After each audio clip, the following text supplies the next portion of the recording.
Hello friends, स्वागत है आप सभी लोगों का हमारे चैनल क्विक स्टडी में। मैं कमल बिष्ट। इस वीडियो के माध्यम से दोस्तों आपके यहाँ पर कराऊंगा महत्वपूर्ण क्वेश्चन जो कि भौतिक विज्ञान के हमने यहाँ पे लिए हैं, यानी कि फिजिक्स के बहुत ही महत्वपूर्ण क्वेश्चन यहाँ पर आपको मिलेंगे दोस्तों। तो लगातार आप यहाँ पर देखेंगे, चूँकि आपको एक्सप्लेन के साथ में यहाँ पर सारे के सारे क्वेश्चन को बताएंगे। तो इत्मीनान से आप सारे क्वेश्चन देखें और आराम से इनको नोट कर लें। तो शुरू करते हैं क्वेश्चनों को दोस्तों। पहला क्वेश्चन यहाँ पर आपको दिखाई देता है, erg per metre can be unit of measure for, यानी आपसे पूछा गया है अर्ग पर मीटर किसे मापने में प्रयुक्त होती है। यहाँ पर आप पहले देख लेंगे, अर्ग पर मीटर यहाँ पर किसको दिखाती है दोस्तों? अर्ग दिखाती है एनर्जी को। ध्यान देंगे आप, बार बार एक क्वेश्चन आता है कि बताइए अर्ग में हम लोग क्या मेजर करते हैं, तो ये अपने आप में एक क्वेश्चन है। वैसे यहाँ पर मीटर आप मापते हैं दूरी को, या फिर आप यहाँ पर डिस्टेंस कह सकते हैं, या फिर आप डिस्प्लेसमेंट भी कह सकते हैं। अब यहाँ पर देखिए, यदि आप यहाँ पर देखें, जो कार्य होता है यानी वर्क होता है, या फिर आप इसको एनर्जी भी कह सकते हैं, इक्वल टू होता है फोर्स इनटू डिस्प्लेसमेंट। यानी यहाँ से यदि आप निकालेंगे फोर्स इक्वल टू, तो फोर्स इक्वल टू होता है दोस्तों एनर्जी, या फिर आप वर्क कहें, डिवाइड बाय डिस्प्लेसमेंट। तो यहाँ से आप यदि यूनिट को रखते हैं यानी मात्रकों को रखते हैं, तो यहाँ से आपको मिलता है एनर्जी का मात्रक अर्ग, और वैसे ही दूरी का मात्रक मीटर। तो आप क्लियर देखते हैं दोस्तों, आप इससे फोर्स को मेज़र कर सकते हैं, यानी बल को आप इस मात्रक से मेज़र कर सकते हैं। तो यहाँ पर आप टिक कर देंगे ऑप्शन नंबर ए वाले में, फोर्स में। नेक्स्ट क्वेश्चन देखिए दोस्तों, in which of the following systems of unit weber is unit of magnetic flux, यानी आपसे पूछा गया है किस इकाई में वेबर चुंबकीय फ्लक्स का मात्रक होता है। आपको पहले जानना होगा दोस्तों मैग्नेटिक फ्लक्स क्या होता है। मैग्नेटिक जो फ्लक्स होता है, या फिर आप इसको चुंबकीय फ्लक्स भी कहते हैं, यदि आप कोई मैग्नेट को लें, यहाँ पर आपने कोई मैग्नेट लिया नॉर्थ साउथ, तो यहाँ पर इस प्रकार से जो बल रेखाएं होती हैं, या फिर आप इनको कहते हैं चुंबकीय बल रेखाएं जो होती हैं, यानी मैग्नेटिक फोर्स्ड लाइन जो होती हैं दोस्तों, ये ऐसे निकलती हैं बाहर को। तो यहाँ पर यदि आप कोई क्लोज सरफेस को इमेजिन करें, मान लीजिए यहाँ पर आपने एस सरफेस को इमेजिन किया, या और छोटा सरफेस यहाँ पर ले लें तो आप डेल्टा एस कह सकते हैं। तो यहाँ से जितनी भी चुंबकीय रेखाएं गुजरेंगी, यानी जितनी भी यहाँ से पास आउट होंगी दोस्तों लाइंस, इन्हीं के नंबर को आप क्या कहते हैं? चुंबकीय फ्लक्स कहते हैं। और ये आप क्लियर देख पा रहे हैं, जितना सरफेस को आप पास लाएंगे, ये मैग्नेटिक लाइनों की संख्या यानी फ्लक्स का जो मान होगा वो बढ़ता रहेगा। तो यहाँ पर आप कह सकते हैं यही चुंबकीय फ्लक्स होता है, जो कि एक प्रकार से चुंबक की क्या दिखाता है दोस्तों, कितनी प्रबलता है, यानी कि मैग्नेटिक फील्ड कितना प्रबल है इस वाले एरिया में, ये आप इससे पता करते हैं। तो यहाँ पर आप टिक कर देंगे, ऑप्शन नंबर क्या दिखता है आपको।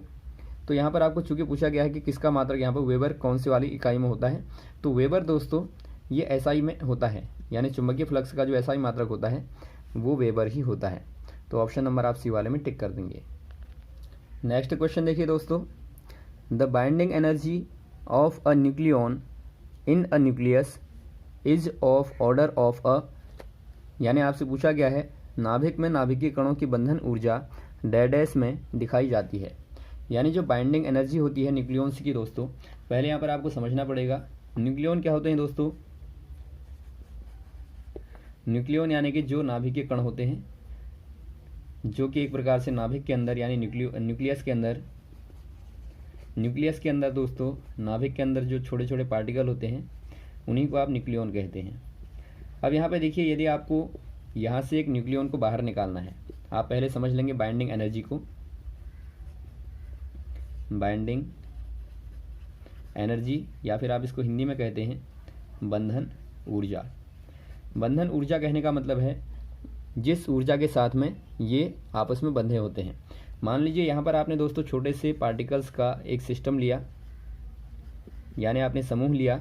तो यहाँ पे इस सिस्टम से, इस समूह से यदि आपको एक पार्टिकल को बाहर निकालना है, ये आपका छोटा सा पार्टिकल है, और इस पार्टिकल को आपको यहाँ से रिमूव करना है, निकालना है, या फिर आपको सारे पार्टिकल्स को डिसअपियर करना है, यानी कि सबको अलग अलग करना है, तो यहाँ पर आप क्या करेंगे, यहाँ पर आप लोग यहाँ से एनर्जी देंगे बाहर से। तो जो रिक्वायर्ड एनर्जी होगी दोस्तों, रिक्वायर्ड एनर्जी जो कि यहाँ से एक पार्टिकल को रिमूव कर दे या फिर इनको डिसअपियर कर दे सिस्टम को, तो वही वाली एनर्जी कहलाती है बाइंडिंग एनर्जी। तो आपको क्लियर हो गया होगा बाइंडिंग एनर्जी क्या है। और यदि आप बाइंडिंग एनर्जी का ग्राफ देखें, बार बार क्वेश्चन आता है इसके आधार पे, तो बाइंडिंग एनर्जी का जो ग्राफ होता है दोस्तों, यहाँ पे एनर्जी होती है आपकी मेगा इलेक्ट्रॉन वोल्ट में, और यहाँ पे आपको दिया रहता है एटॉमिक मास, क्योंकि मोस्टली डिपेंड करता है एटॉमिक मास पे। तो इस प्रकार का ग्राफ यहाँ पे आपको कुछ मिलता है, जहाँ पर जो टॉप में होता है दोस्तों ये आयरन का होता है, यानी आयरन के लिए बाइंडिंग एनर्जी मैक्सिमम होती है। और यहाँ पे देखिए, चूँकि एटॉमिक मास पे क्यों डिपेंड करता है, क्योंकि आपने देखा होगा जो आइंस्टाइन का मास एनर्जी लॉ है E=mc² होता है। तो यहाँ पे आइंस्टाइन के अकॉर्डिंग यदि आप देखें दोस्तों, जो रिएक्शन होती है, यदि आप कोई केमिकल रिएक्शन को ले लें, A+B बराबर मिलता है आपको C+D। ये रिएक्टेंट हैं, ये प्रोडक्ट हैं। यानी जब अभिकारक क्रिया करते हैं और यहाँ पर उत्पाद बनाते हैं, तो यहाँ पर दोस्तों यदि आप इनका मास लेंगे, माना इनका मास यहाँ पर टोटल मास M1 है और यहाँ का मास आपको मिलता है M2, तो यहाँ पर आप देखेंगे M1 ग्रेटर होगा M2 से, यानी कि M1 तो ज़्यादा है लेकिन M2 यहाँ पर कम हो गया। जबकि यदि आप देखें कंजर्वेशन ऑफ मास से, यानी जो द्रव्यमान का संरक्षण का नियम है, तो द्रव्यमान तो गायब नहीं होना चाहिए। तो जो द्रव्यमान गायब हुआ है वो एक्चुअली कहाँ कन्वर्ट हो गया दोस्तों, ये आपका कन्वर्ट हो जाता है एनर्जी में। यानी आप यहाँ पे प्लस एनर्जी भी करना होता है आपको, तभी इक्वेशन बैलेंस होती है। तो यहाँ पे जो एनर्जी है, ये एनर्जी दोस्तों, जो यहाँ पे मास गायब हुआ है, मास कितना यहाँ पे गायब हो गया, M1 - M2 हो गया। आप इसको डेल्टा M लिख देते हैं, तो डेल्टा M मास जो है एनर्जी में कन्वर्ट हो जाता है। तो डेल्टा mc² ही दोस्तों क्या कहलाती है, बाइंडिंग एनर्जी कहलाती है। तो आप इसको भी नोट कर लेंगे ताकि आपका ये क्वेश्चन आए तो काम आएगा। और यहाँ पर आपने देखा ये आपकी मेगा इलेक्ट्रॉन वोल्ट में रिप्रेजेंट होती है और ये एटॉमिक मास है। तो ऑप्शन नंबर कौन सा दिखता है आपको, सी वाला दिखता है। आप इसको मेगा इलेक्ट्रॉन वोल्ट में रिप्रेजेंट करते हैं। नेक्स्ट क्वेश्चन देखिए दोस्तों, 1 इलेक्ट्रॉन वोल्ट इज, यहाँ पे देखिए अभी आपने थोड़ी देर पहले देखा मेगा इलेक्ट्रॉन वोल्ट को, तो यहाँ पे इलेक्ट्रॉन वोल्ट जो है दोस्तों एनर्जी का मात्रक होता है। पहली बात तो आपको मालूम होना चाहिए, यूनिट होती है एनर्जी की इलेक्ट्रॉन वोल्ट। और यहाँ पे देखिए एनर्जी का मात्रक तो आपने देखा जूल भी होता है। तो यहाँ पे देखिए दोस्तों, जो जूल होता है ये एसआई पद्धति में होता है, नॉर्मली जो मैकेनिकल एनर्जीज होती हैं, लेकिन इसका इस्तेमाल आप ख़ास तौर पे दोस्तों इलेक्ट्रिकल एनर्जी में करते हैं। और यहाँ पे देखिए जो ई है दोस्तों, ई को यहाँ पर आप रिप्लेस कर सकते हैं क्यू के द्वारा, और वी का आप यहाँ वी लेंगे तो क्यू भी इक्वल टू होता है एनर्जी ई। तो यहाँ पर कोई मान लीजिए कोई इलेक्ट्रॉन चक्कर लगा रहा है या फिर आपको किसी प्रोटॉन की ऊर्जा निकालनी है, तो यहाँ पे दोस्तों आप इसी वाले फॉर्मूले का इस्तेमाल करते हैं।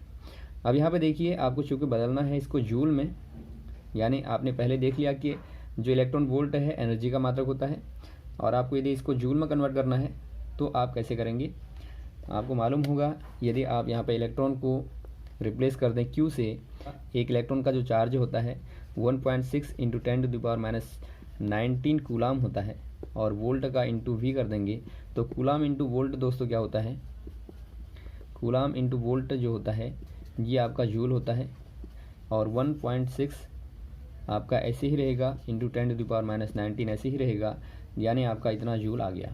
तो ऑप्शन नंबर आपको दिखता है बी वाला, तो बी वाले में आप टिक करेंगे। नेक्स्ट क्वेश्चन देखिए दोस्तों, 1 kWh इक्वल टू, यहाँ पर आपको पहली जानकारी जो होनी चाहिए 1 किलोवाट क्या है और आवर्स क्या है। किलोवाट दोस्तों पावर का एक बड़ा मात्रक है, एक कैपिटल यूनिट है, और पावर को आपको मालूम होगा वाट में आप मापते हैं एसआई पद्धति में। तो यहाँ पे देखिए ये शक्ति का मात्रक हो गया, और जो आर है ये समय का टाइम, ये टाइम का मात्रक हो गया। और आपको मालूम होगा दोस्तों पावर इंटू टाइम क्या होता है, एनर्जी होती है। यानी यहाँ से आपको क्लियर हो गया किलोवाट आवर्स किसका मात्रक है, एनर्जी का मात्रक है। यानी कन्वर्ट आप एनर्जी को करेंगे तो यहाँ से आपको क्लियर दिख रहा है कि आप जूल में कन्वर्ट करेंगे। तो यहाँ पर आप किलोवाट घंटे को जूल में कन्वर्ट करेंगे, तो कैसे करेंगे, चूँकि जो जूल है एनर्जी का एसआई मात्रक है, यानी एसआई सिस्टम में एनर्जी का मात्रक जूल होता है, तो आपको इनको भी एसआई में कन्वर्ट करना पड़ेगा। तो यहाँ पर हम कन्वर्ट कर देंगे, बहुत इजी है। आपको मालूम होना चाहिए 1 किलोवाट बराबर होता है 1000 वाट और 1 आवर इक्वल टू होता है 3600 सेकेंड्स। तो यहाँ पर आप इनको वैल्यूज़ को पुट कर देंगे, तो 1000 इंटू 3600 और इंटू दोस्तों किलोवाट की जगह वाट आ जाएगा और आवर्स की जगह सेकेंड्स आ जाएगा। तो यहाँ पर जो यदि आप यहाँ पर 0 को ऐड करें, 1 2 3 4 5 0 हैं, तो 36 इंटू 10⁵ 5 कर देंगे और वाट इंटू सेकेंड दोस्तों जूल हो जाएगा। और यहाँ पर देखिए इसी को दोस्तों दूसरे फॉर्म में भी लिखा जाता है, हालांकि यहाँ पर आपको ऑप्शन नंबर बी वाला दिया गया है, लेकिन कभी कभार आपको क्या होगा, इसको मानक फॉर्म में यानी स्टैंडर्ड फॉर्म में दिया रहता है। तो स्टैंडर्ड फॉर्म में कैसे दिया रहेगा, 3.6 इंटू 10⁶ जूल, यानी आपने यहाँ पे एक दशमलव लगा दिया और यहाँ पर 10 की पावर में 1 0 और बढ़ा दिया, तो यहाँ पे 10⁶ जूल ऐसे हो जाएगा। यदि आप इसी को किलो जूल में कन्वर्ट करेंगे तो आप 1000 से भाग दे देंगे, यानी 3 0 कम कर देंगे तो किलो जूल में आ जाएगा। तो बेसिकली आपको यूनिट का कन्वर्जन आना चाहिए, इसके आधार पर 2-3 क्वेश्चन आते हैं।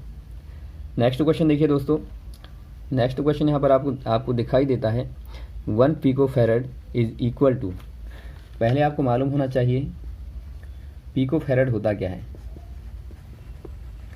पिकोफैरड दोस्तों डिस्टेंस की एक छोटी सी इकाई होती है, यानी कि एक स्मॉल यूनिट होती है, आप जिसका इस्तेमाल करते हैं दूरी को मापने के लिए। तो यहाँ पे देखिए यदि आपको पिकोफैरड दिया है तो हाउ मेनी फैरड आपको बताना है। तो 1 पिकोफैरड में दोस्तों होते हैं 10⁻⁻12 फैरड, यानी इतने फैरड होते हैं। तो यहाँ पर आपका कौन सा ऑप्शन हो जाएगा, ऑप्शन नंबर यहाँ पर आपका हो जाएगा डी वाला, तो डी वाले में आप टिक करेंगे। अगला क्वेश्चन यहाँ पर आपको दिया है निम्न में से कौन सबसे छोटी इकाई है, यानी आपसे पूछा गया है विच of the following is the smallest unit. यहाँ पे देखिए दोस्तों मिलीमीटर दिया है, एंगस्ट्रम दिया है, फर्मी दिया है, मीटर दिया है, तो ये सारी क्वांटिटीज़ दूरी का यानी कि डिस्टेंस को मापती हैं। तो यहाँ पर देखिए हम एक एक करके कन्वर्जन आपको बताएंगे। आपको मालूम होगा 1 किलोमीटर बराबर होता है 1000 मीटर, 1 मीटर बराबर होता है 100 सेंटीमीटर, 1 सेंटीमीटर बराबर होता है 10 मिलीमीटर, या फिर आप कह सकते हैं 1 मीटर बराबर होता है 1000 मिलीमीटर। वैसे ही यदि आप कन्वर्ट करेंगे और छोटा यदि कन्वर्जन करेंगे आप, तो 1 माइक्रोमीटर बराबर होता है दोस्तों 10⁻⁻6 मीटर। वैसे ही 1 नैनोमीटर बराबर होता है 10⁻⁹ मीटर। वैसे ही 1 पीको बराबर होता है 10⁻12। वैसे ही 1 एंगस्ट्रॉम बराबर होता है 10⁻10 मीटर। तो यहाँ पर आपको क्या दिया गया है, यहाँ पर आपको दिया गया है कि सबसे छोटी वाली कौन सी इकाई है। तो यहाँ पर आप क्लियर देखते हैं दोस्तों, यहाँ पर देखिए फर्मी जो है, फर्मी हमने यहाँ पर नहीं लिया, 1 फर्मी इक्वल टू होता है दोस्तों 10⁻15 मीटर। तो यहाँ पर आप क्लियर देखते हैं जो सर्वाधिक छोटा है, माइनस पावर दोस्तों जितनी ज़्यादा बड़ी होगी मान उतना ही छोटा होगा, क्योंकि माइनस पावर का मतलब होता है डिवाइड।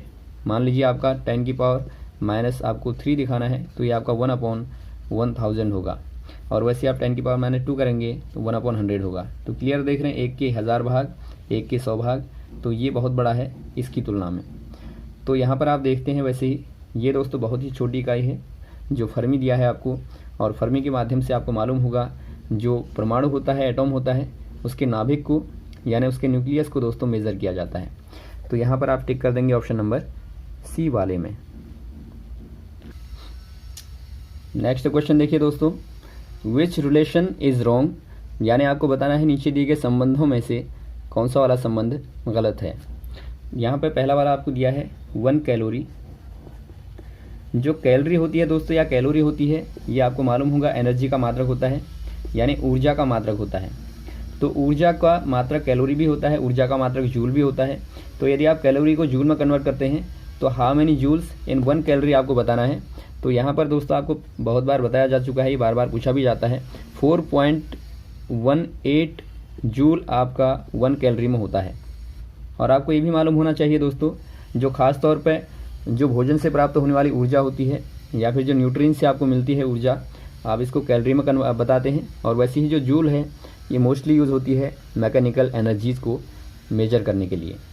अब यहाँ पर अगले वाले में आते हैं। तो पहला वाला आपका रिलेशन ठीक है। नेक्स्ट वाला आपको दिया है 1 एंगस्ट्रम। एंगस्ट्रम थोड़ी ही देर पहले बताया था दोस्तों आपको। एंगस्ट्रम को यदि आपको रिप्लेस करना है तो 10⁻⁻10 मीटर कर देते हैं, तो ये भी आपका राइट है। वैसे ही 1 मेगा इलेक्ट्रॉन वोल्ट, जो मेगा होता है दोस्तों, मेगा को आपको रिप्लेस करना होता है हमेशा ही, आप ध्यान देंगे 10⁻6 से, यानी 10⁶ यहाँ पे लगा देंगे मेगा की जगह पे। और इलेक्ट्रॉन वोल्ट को आपको कन्वर्ट जूल में करना है, थोड़ी देर पहले ही आपको बताया था। यहाँ पर आप इलेक्ट्रॉन की दोस्तों यहाँ पे वैल्यू रख देंगे। इलेक्ट्रॉन जो चार्ज होता है यहाँ पे जितना 1.6 × 10⁻19 और यहाँ पे आपका जूल आ जाएगा। तो यहाँ पे देखिए 10⁻6 यहाँ पे -19 है, तो प्लस माइनस माइनस हो जाएगा। तो यहाँ पर आपको मिलेगा 1.6 × 10⁻13 जूल। तो ये भी आपका राइट है। तो फाइनल वाला डी वाला आपका होगा, लेकिन फिर भी आप चेक कर लेंगे दोस्तों कि यहाँ पर 1 न्यूटन बराबर कितने डाइन होते हैं। How many dance in 1 Newton आपको पूछा गया है। और ध्यान देंगे दोस्तों, बार बार पूछा जाता है जो डाइन है ये किसकी इकाई होती है। तो डाइन दोस्तों न्यूटन यानी कि बल की ही इकाई होती है, जो कि CGS पद्धति में होती है। तो बार बार आप ध्यान देंगे CGS पद्धति में बल की इकाई डाइन, ऊर्जा की इकाई अर्ग होती है। तो यहाँ पे देखिए बार बार एक क्वेश्चन आता है, आप इसको ध्यान देंगे। तो यदि आपको न्यूटन को डाइन में कन्वर्ट करना है तो 10⁵ डाइन होते हैं 1 न्यूटन में, जबकि यहाँ पर आपको दिया है -5। तो ये गलत है दोस्तों, क्योंकि डाइन छोटी होती है न्यूटन के कंपैरिजन में। तो ऑप्शन नंबर डी वाले में टिक करेंगे। नेक्स्ट क्वेश्चन देखिए दोस्तों, the unit of Planck's constant is, यानी आपको प्लांक नियतांक की इकाई बतानी है। पहले आप जान लेंगे दोस्तों प्लांक कांस्टेंट होता क्या है। प्लांक्स कांस्टेंट, जितने भी नियतांक होते हैं ये दोस्तों एक्चुअली यहाँ पे यूनिवर्सली कांस्टेंट होते हैं, यानी कि इनका जो मान होता है वो हमेशा ही फिक्स लिया जाता है। तो ऐसे ही एक यहाँ पर जो नियतांक आता है, जैसे कि आपने देखा होगा जो फोटोन की एनर्जी होती है। फोटोन्स क्या होते हैं दोस्तों, जिनसे मिलकर प्रकाश बना होता है। प्रकाश माना जाता है कि पैकेटों से मिलकर बना होता है, जिनमें से प्रत्येक पैकेट की जो ऊर्जा होती है यानी कि जो प्रत्येक पैकेट होता है आप इसको फोटोन कहते हैं। और फोटोन की एनर्जी जो होती है =hv होती है। यहाँ पे जो v है ये फ्रीक्वेंसी है, v कह सकते हैं आप इसको, या आप इसको न्यू कह सकते हैं। तो ये दोस्तों फ्रीक्वेंसी है यानी कि आवृत्ति है। और वैसे ही जो यहाँ पे h है, h ही दोस्तों क्या कहलाता है, प्लांक्स कांस्टेंट कहलाता है। तो आपको प्लांक्स कांस्टेंट का मान पता होना चाहिए और साथ में इसका यूनिट पता होना चाहिए। तो यहाँ पर से आप क्लियर ही देखते हैं, यदि आप h को निकालें तो h =E/ν हो जाएगा। और यहाँ पे E जो है एनर्जी है चूँकि, तो इसका मात्रक क्या होता है दोस्तों, एनर्जी का मात्रक जूल हो जाएगा। और न्यू यानी फ्रीक्वेंसी का मात्रक होता है 1/सेकंड, क्योंकि आपको मालूम होगा फ्रीक्वेंसी हमेशा ही टाइम इंटरवल के इन्वर्स होती है, यानी कि आवृत्ति बराबर 1/आवर्तकाल होता है। तो आवर्तकाल का मात्रक सेकंड होता है, तो आवृत्ति का मात्रक 1/सेकंड हो गया, यानी कि सेकंड का इन्वर्स हो गया। तो 1/सेकंड दोस्तों यहाँ पे है, चूँकि बट्टा में है तो ये ऊपर जाने के बाद में गुणा में आ जाएगा। तो जूल × सेकंड यहाँ पर हो जाएगा प्लांक कांस्टेंट का यूनिट। तो ऑप्शन नंबर डी वाला आपको दिखता है जूल × सेकंड, तो यही मात्रक हो जाएगा।